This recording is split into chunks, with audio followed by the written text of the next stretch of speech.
The views expressed on this program do not necessarily reflect those of this station.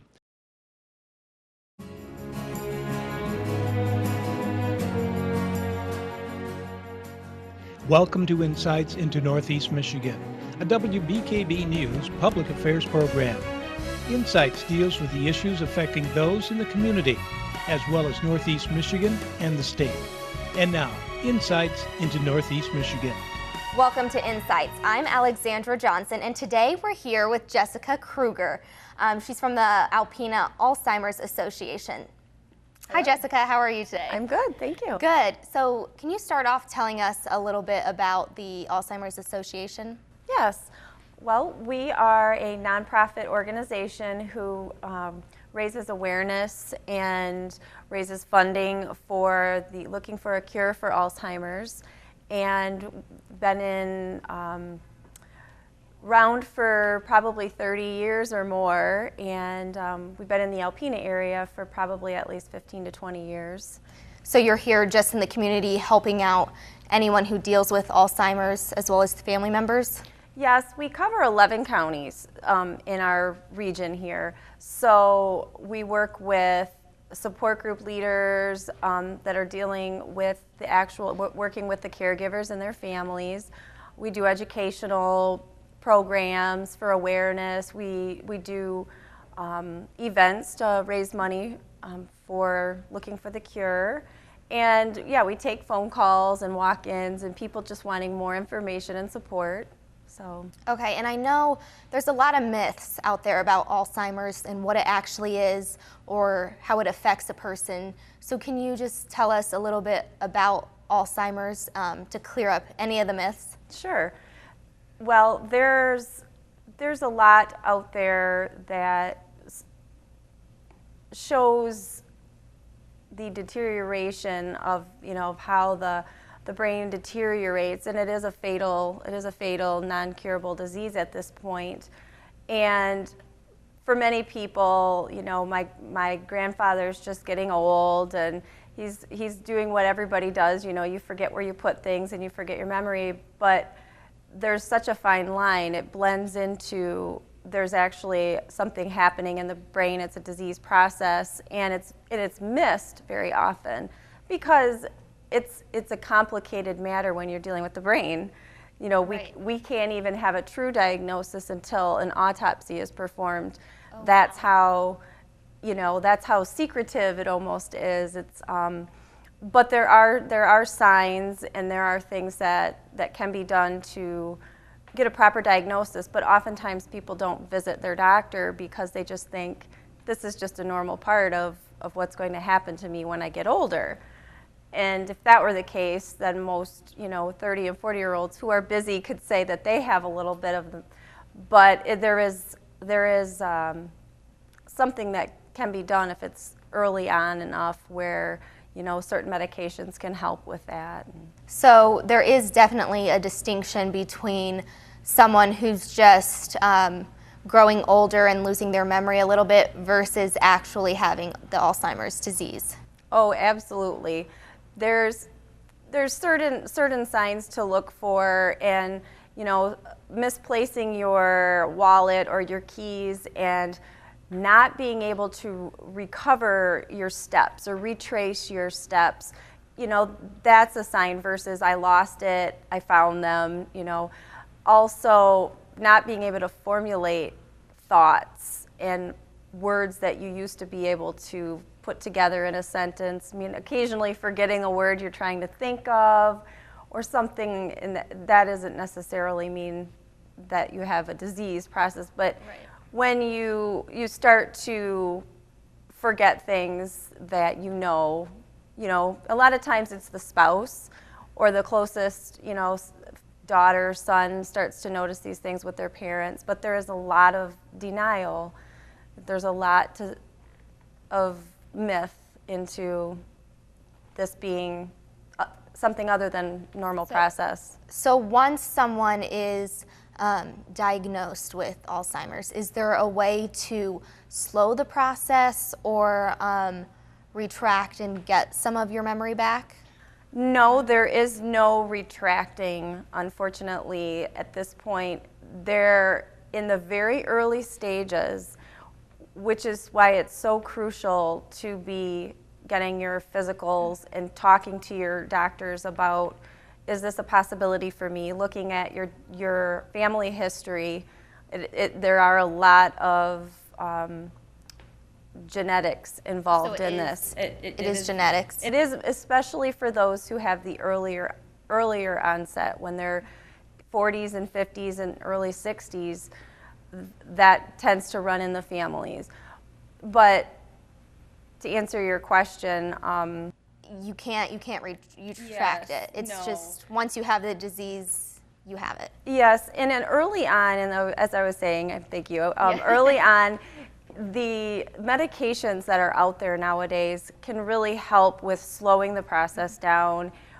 They have shown to have some real success with kind of really not stopping it in its tracks, but holding on to those memories for maybe another 10 years, 5 to 10 years. So are there like memory or brain exercises they recommend people doing to help keep your memory and slow the process as well? They've gotten away a little bit from stating that doing certain things will lead to staying away from this disease, or that if you do a lot of reading or crossword puzzles that this will help keep away this disease. And there is no known way to avoid this disease entirely, but certainly exercising your mind and using any tools that you can, such as reading and puzzles and crosswords and a lot of various doing whatever activities, you can. That does show to enhance and keep brain activity moving as much of as course. possible. So what is, real quick, what is something that everyone needs to know about this disease and why it's so important that we let everyone know about it? The big thing is that we are starting to face a increase in people who are becoming diagnosed with this, and it's not just because people are living longer, but that is one of the reasons, because this is an age-related, in many cases. After 85 years old, 1 in 3 people will be diagnosed with Alzheimer's. After 65, it's 1 in 9, which is still pretty high. Pretty high, yeah. So now we're starting to face the baby boomer generation getting into those years. And how many of those people are going to live into their 80s and 90s? There's probably a lot. And so the economy is not going to have what we need to sustain the amount of money that's going to be needed to help these people. Medicare and Medicaid will be flooded. It's something like 500 times of what we're spending right now in 2050. So it's something that we really need to be aware of and do our research on. Well, and more than just for money, our families, our children, our grandchildren are looking at living longer years, and which will mean more diseases into their later years. Okay, and real quick, let's let everyone know how they can contact you or get a hold of the Alzheimer's Association. We are located at 109 North 2nd Avenue in Alpena, which is the center building downtown. And our phone number is 800-272-3900. And that's available 24/7. All right, well, thank you so much, Jessica, for visiting with us today and sharing this wonderful information to inform the public. Thank you for having me. Thank you, we appreciate it. To Insights. June is Alzheimer's Awareness Month, so today we are sitting down and talking with people from the Alpena Alzheimer's Association, as well as family members who have been affected by Alzheimer's. This is Kathy Nowak, and her father was diagnosed with Alzheimer's. So how are you doing today, Kathy? Good. Doing well. Okay. So can you tell us a little bit about, you said your father was diagnosed with Alzheimer's. Can you tell us when you started noticing signs and kind of what those signs were? Well, it was probably about 10 years ago. He's 86 now. His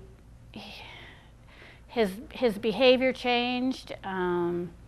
he was forgetting things like normal people do, but like what type of things was he forgetting? He was forgetting where he put things. He was forgetting, sometimes he would forget who people were, not family members, but people that he knew for years. He forgot how to turn the faucet off, and that was my first clue that there was something wrong. His behavior changed. He was a little more frightened of things. He knew something was wrong, but he didn't want to really deal with it. His father had Alzheimer's, and so he pretty much knew that there was something going on, and he didn't know what to do. So was he just fearful of admitting that he felt differently? Right. He was a very strong man. He was a state policeman, and took care of his family, and this was something totally new for him, and he didn't want to deal with it. Right. And are those typical signs of someone who's dealing with Alzheimer's?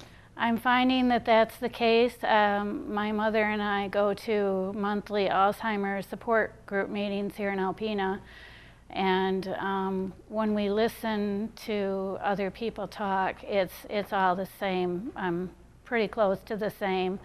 The member that has the dementia is usually frightened, usually doesn't want their family member, their close family member, to leave their site, that sort of thing. So what was it like for you, or continuing, what is it like for you now? How do you live with someone with Alzheimer's? What do you do to help them? Well, when my dad is now at a rest home in Alpena.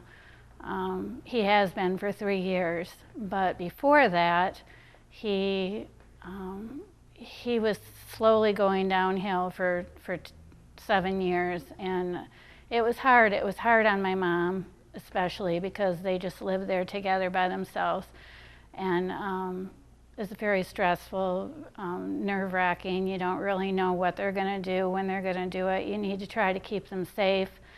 You want to make sure that with their behavior changes that they aren't getting angry, or you have to stay safe yourself. So what we had to do is, and it was a great help, the Alzheimer's Association was a great help with the monthly support group meetings, because we wouldn't have known what to do without it. And we learned, they directed us towards a elder care lawyer that was very helpful to us, and we ended up getting him into a rest home in Alpena,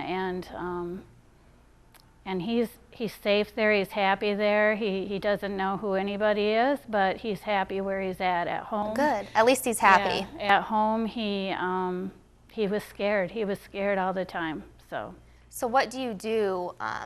Just so other people know what to do, how do you get someone with Alzheimer's? How do you get them help? Or what are some steps to take to maybe preserving their memory or slowing the process down?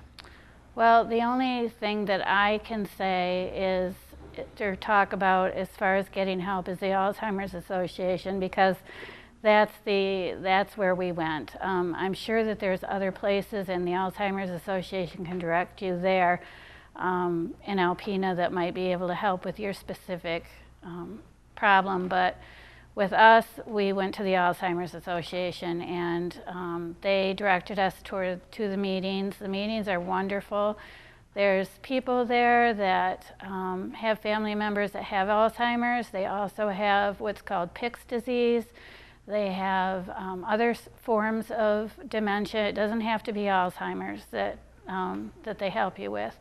One thing that I did learn just recently in an Alzheimer's meeting from a flyer that they gave me is that more people die from Alzheimer's than die from cancer. That's a huge statistic that a lot of people don't think about. Yeah, the reason that you don't know that, or that it's not noticeable, is that when you die from Alzheimer's, you generally have another health problem that they use as a diagnosis for the reason for death, like if they have a heart attack or pneumonia or something like that that they actually die from, but they had Alzheimer's, and the Alzheimer's disease weakened their body and caused them to die.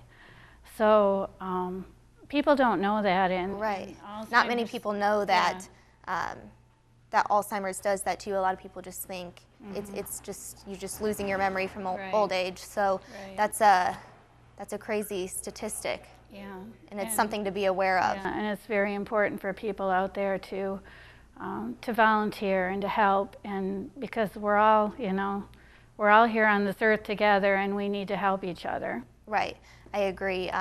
It's something we all need to be aware of and help build each other up in these times of Right. need. So thank you so much, Kathy, for being here with us today and sharing with us kind of what it's like to live and deal with Alzheimer's that a family member has. So we really appreciate that, and you're helping everyone out by letting them know. Well, thank you for having me. We appreciate it. We'll be right back after this. The Insights. Our third guest is Annie Hepburn, and she is the facilitator for the Alzheimer's Awareness Support Group. Hi, Annie. How are you doing today? Hi, how are you? I'm good. Good, good. So you're the facilitator for the support group. Can you tell us a little bit about the support group, who you work with, and what it's like?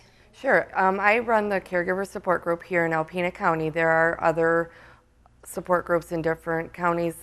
We cover like 11 area region county. So I do the Alpena one on the second Wednesday of every month from 11 to 12. And I focus with the caregivers themselves. We do that. We don't have the person with the dementia come because it's more difficult for the caregiver to open up. In that support group, basically, it is a safe place for them to come, open up, express what they're going through, maybe challenges they've had throughout that week or month. And besides it being a safe place, it's also a lot of education and resources available for them.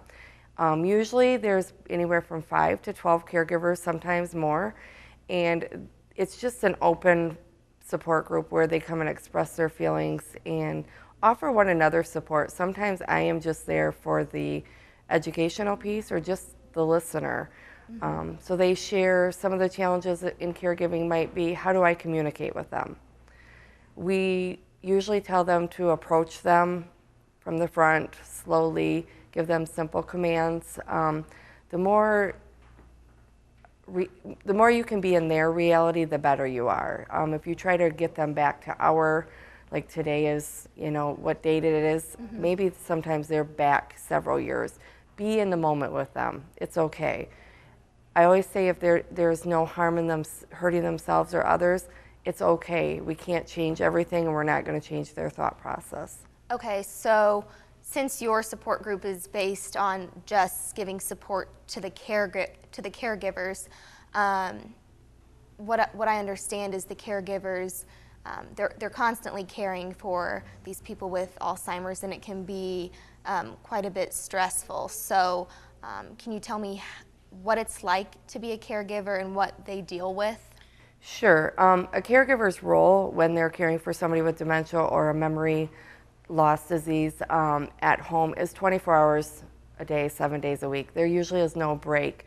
Their roles have maybe changed from just being the husband or the wife to being both, the husband and the wife. So their roles might have been doing the yard work before, and now it's paying the bills, doing the dishes, the laundry. If that person is up all night long, that caregiver is up all night long as well. So we do see a lot of caregiver burnout, And what is like the rate of burnout for? I don't know the exact rate, but what I see as a support group leader is that the caregiver a lot of times is declining right with their person, and sometimes they'll decline quicker because that is when they forget to care for themselves. And that's a shocking statistic just because it's so stressful on them, correct? Exactly. And they're also going through some, I like to say, kind of grief, because they're losing the loved one that they knew. They're losing their wife, they're losing their mom or dad or just a sibling, because they're declining right in front of them. Even though physically they're good, their mind is not. So they still have that person, but it's not the same person. So they grieve differently through the process, and then when the end of life comes, they grieve differently, because then that final loss is that person will no longer be with us. So I always encourage the caregivers to try to do one thing for themselves. Take 15 minutes to yourself. If your person is sleeping, sit down, Relax. Let's not worry about the dishes or something. Take that moment for yourself, because it's going to help. Try to take time to go to your own doctor's appointments to keep your health in front as well, because you're just as important as the person. Right, and so is that something you guys go over in the support group, not only supporting each other, but how to take care of themselves a little bit so that they don't deteriorate just as fast as the patient they're helping? Absolutely. And also myself as a facilitator, I have strong relationships with the caregivers, so if I am concerned about them, I will even talk to them after the group to just say that, I recommend that you might need to go to your doctor, because I'm noticing these signs, or I just feel that you're really frustrated this week, or feeling a little bit more depressed, and making sure that they're taking care of themselves. Because when we're a caregiver or caring for somebody else, we don't realize what's going on with ourselves, and that's at all different levels of caregiving. So Right, and I know you said that as a caregiver, they're taking on two roles, either husband and wife, or taking care of their mother or father, and doing a lot of different roles. So how specifically can a caregiver help to give proper care to the person with Alzheimer's? What specific things can they do to keep that person safe, or depending on the level of the person with dementia or Alzheimer's, everybody's different. So some people might be trying to elope, so putting alarms on their doors, or the Alzheimer's Association has a safe return bracelet where the person wears the bracelet as well as the caregiver wears the bracelet. Okay. So if they're even in a car accident, that the people that are coming, the emergency care that's coming to the scene, know that this person is a caregiver and that person has a memory disorder. Okay. So there's some of that. Also, hiring people in to come and help you from a home care agency, or NEMSCA or hospice, or any of those home care agencies that might be able to provide a little bit of care for those people at home, to help that caregiver out. There's also the adult daycare center at the health department that gives them a break. They can go 2 to 3 times a week and have that break. Okay, so there's a lot of different things they can do. To wrap things up a little bit, can you tell us how people can get involved with the Alzheimer's Center or the support group as well? Sure. As a support group facilitator, I am a volunteer with the association, so I can help with that. There's also other ways that they can just contact the association and help. We used to do a memory walk. We're not doing that this year, but we always are looking for different assistance within the office and helping out to educate people on dementia and Alzheimer's. Okay, so there's a lot of different things people can do to volunteer and get involved. Correct. Okay. Well, thank you so much for being with us today, Annie. We really enjoyed talking to all 3 of our guests today on the show and learning a little bit about Alzheimer's awareness. So be sure to join us again next week on Insights. Insights into Northeast Michigan is produced by WBKB News. If you have any comments, suggestions, or topics you would like to see on a future show, please email WBKB News. This has been a production of Thunder Bay Broadcasting Corporation. All rights reserved.